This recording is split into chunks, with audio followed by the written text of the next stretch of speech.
Se mettre d'accord sur l'éducation des enfants, c'est une question que beaucoup de parents se posent. Et on imagine souvent que c'est essentiel d'être sur la même longueur d'onde. Et pourtant, c'est assez faux. Les enfants s'adaptent assez bien, même très bien, aux différences éducatives, que ce soit entre les parents, que ce soit dans les différents membres de la famille, entre l'école et la famille, etc. Mais le problème, il va survenir quand ces différences vont créer un conflit entre les parents, entre les différents éducateurs, et que les enfants se retrouvent implicitement ou explicitement poussés à choisir un camp. Ça les met dans un conflit de loyauté qui est douloureux et qui est très problématique.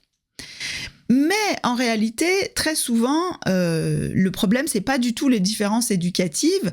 Et là, ça va nous amener à nous questionner sur ça veut dire quoi vraiment se mettre d'accord. Est-ce que c'est atteindre un consensus, c'est-à-dire trouver un terrain commun qui satisfait toutes les parties ?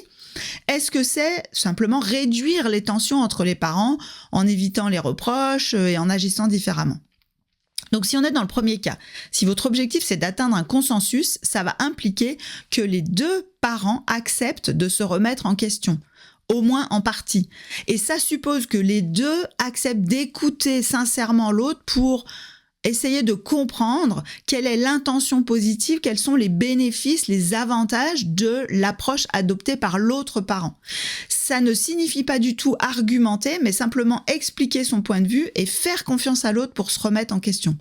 S'il y en a un des deux qui cherche à convaincre l'autre que sa manière de faire est meilleure, alors vous pouvez laisser tomber l'idée de vous mettre d'accord. Mais ça ne suppose pas qu'on n'a plus aucun moyen de réduire les tensions.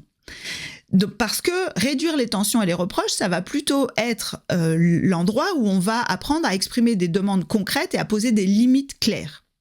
Si le problème, c'est que l'autre pose des actes qui sont clairement maltraitants pour les enfants, là, il va falloir être très ferme. Si tu fais encore ça, je te quitte, ça peut paraître fort, mais si sincèrement, en votre fort intérieur, vous êtes persuadé que les actes de l'autre sont violents, est-ce que vous êtes OK pour continuer à les tolérer ? Si le problème, c'est que l'autre vous fait des reproches incessants, peut-être que simplement la solution, ça va être d'arrêter de se justifier et de dire à l'autre que malgré tout ce qu'il ou elle pourra dire, vous n'allez pas changer votre manière de faire et que c'est à l'autre de s'adapter. Si le problème assez fréquent, c'est que les conséquences des actions ou de l'inaction de l'autre pèse sur vous, là, ça va être souvent plus efficace d'exprimer des demandes concrètes, mais surtout de responsabiliser l'autre en arrêtant de prendre en charge les conséquences à sa place. Pour aller plus loin sur ce sujet, je vous invite notamment à lire l'article « Quelle différence entre menacer et poser une limite » qui est disponible sur mon blog, blog.scomc.fr. Il y a aussi différents articles que j'ai déjà écrits au sujet du couple et des désaccords dans le couple que vous pouvez retrouver sur le blog.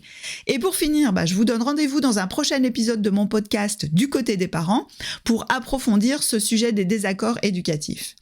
Et dernière chose, si vous voulez que vous aussi je réponde à votre question, il vous suffit de vous abonner à mon compte Instagram Sandrine Donzel et de surveiller mes stories pour ne pas rater la prochaine session questions-réponses.